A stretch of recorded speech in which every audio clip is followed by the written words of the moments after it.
All right, guys, so today we need to talk a little bit more about the Zeus situation because there has been some more new information coming out surrounding it, and there's also been a lot more rumors, speculation, misinformation, and things like that being put out. So to catch you guys up to speed a little bit, obviously there's been a ton of talks ever since this team won their back-to-back World Championships at Worlds in 2024. It was awesome. It was exciting. So many people were so excited to see if this team was going to run it back, if they were going to do the unprecedented and go for 3 straight world titles. I mean, that would be absolutely insane. Everyone loves this roster. People love T1 and Faker, but this cast of characters specifically, they're all so great individually. They work so well together as a team.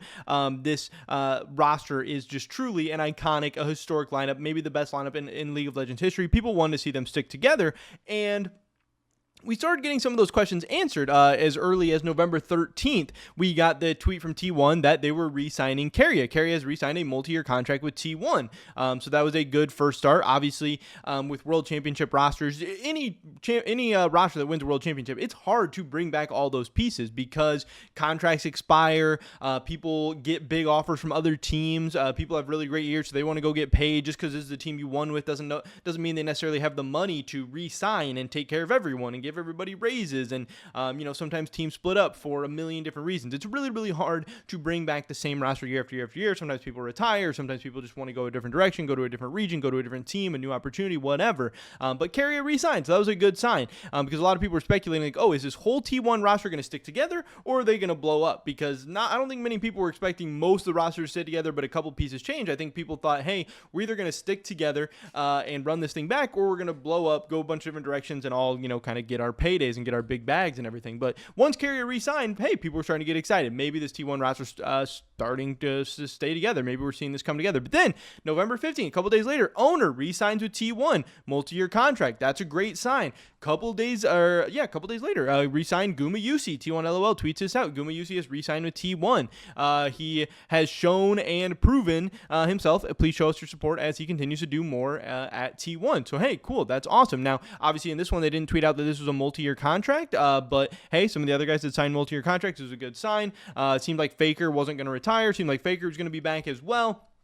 But obviously that left the big question in the top lane, and to many people this wasn't even a question anymore. It's just like, oh, the 4 other guys are back. Zeus is going to be back. That's just what's going to happen. But ultimately this did end up to where we were yesterday, November 19th, where T1 actually ended up shocking the world, or Zeus ended up shocking the world, probably depending on who you ask. We still don't really know the full details. I hope the full story does come out eventually, but right now, like I said, it's just speculation, rumors, misinformation, all that kind of good stuff going on. But T1 did tweet out, "Thank you, Zeus." Today we part ways with Zeus. We truly thank him for all that he's accomplished at T1 and wish him all the best. This shocked the esports world. This tweet got 17.4 million views. The end of the ZOFGK era was upon us. This thing was done. This team was over just like that. We thought we might see them try to do something that would maybe never be done again. We thought we might see them try to go for back-to-back World Championships, and we were so ready. We had 4 out of the 5 pieces in place, and then our world kind of got shattered. Hey, Zeus is gone.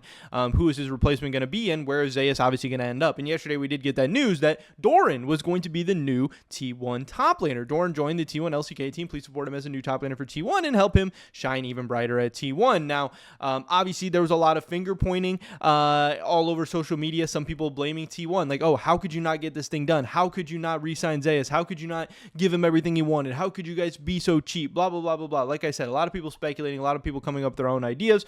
Some people blaming Zeus. They're saying, oh, how could you backstab this whole roster? They all re-signed. They all, took deals. They all could have went other places as well, but they, took deals to re-sign and get this dream done. Zeus, screw you. You backstabbed us. How could you do this thing? Whatever. This is BS. And so people blaming both ways. Some people are blaming the agency and the representation of Zeus. There's literally people pointing fingers in every single direction. Like I said, I hope we do eventually get the full story of why this all really went down, who really dropped the whole ball in the Zeus situation, because I think it is going to be very, very interesting and very, very telling. It's obviously one of the biggest stories of this entire offseason. Like I said, 17 million views on the "Thank you, Zeus" tweet. That is absolutely insane. This thing is putting up huge numbers. T1 is the center of the League of Legends esports universe, center of the esports universe, and what is going on with their roster is a very, very big deal. But obviously, this did leave us with the one question still of where was Zeus headed? Where was he going to go? But now we do have that final piece of the puzzle. Obviously, this was a lot of people were kind of figuring that this would happen. I know a lot of the LCK LCK offseason has been very, very fast moving. A lot of it's mostly done. There was only so many more other places Zeus could go, especially because he's a top tier player. He was going to end up on some kind of top tier team if he was going to be leaving T1. Finally, today, on November 20th, we got this tweet from Hanwha Life Esports where they say, welcome HLE Zeus. Hanwha Life Esports welcomes Zeus as our new top laner in the 2025 season. HLE and Zeus will strive for greater challenges and aim even higher. We look forward to your enthusiastic support and excitement. So, Zeus is moving over to HLE and Doran is moving over to T1. Obviously, this is pretty funny. This is pretty ironic.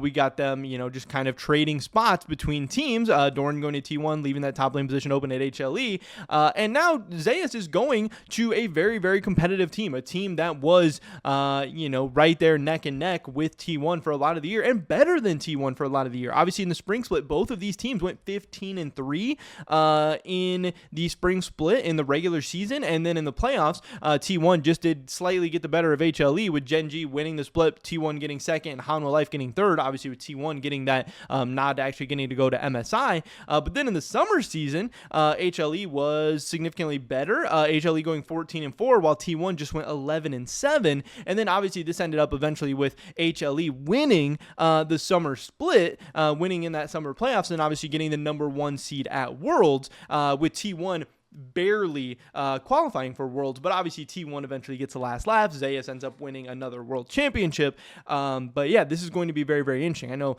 both of these top laners are obviously very, very great in their own regards. We take a look at the Sheep Esports ratings for the 2024 season. For Zeus, we had him as a 67 out of 100, the number 2 top laner that we had ranked for the entire year in the LCK. Very, very good. Obviously, great player, amazing. And then Doran, we had him ranked as a 65 out of 100 on our Sheep Esport rating, ranked as the number 3 player, or number 3 top laner in the LCK. So obviously these guys are very, very close. They're very, very neck and neck. Obviously, just, throughout the season, we did have Zeus ranked a little bit higher. And obviously, the bigger nod here is that Doran has historically had a lot of question marks about his international performances, even so recent as the 2024 World Championships. But there's been numerous times in the past where he's definitely had some question marks about his international performance. And Zeus, obviously being a multiple-time world champion, stepping up and being very, very big. So, I think domestically, they're comparable. Some people would rather have Doran domestically, whatever. And he is the most recent LCK champion.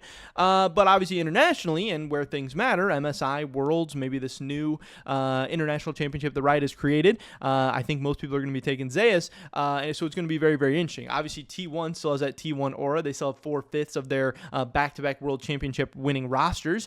They have Faker, which is going to be hard to pass up, but HLE is coming off a LCK championship, and it's very, very arguable that they got better in this offseason. It's also very, very arguable that T1 got a little bit worse this offseason. Obviously, at the end of the day, it's going to matter how good these players fit in together.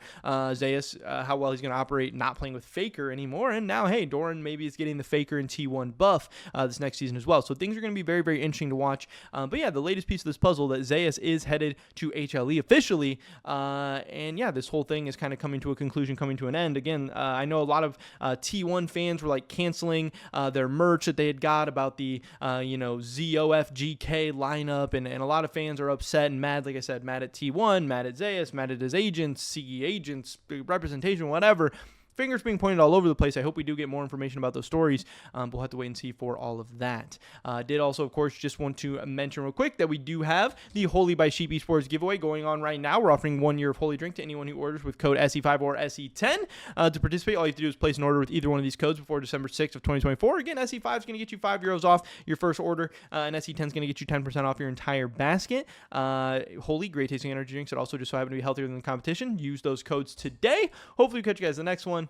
Until then, peace.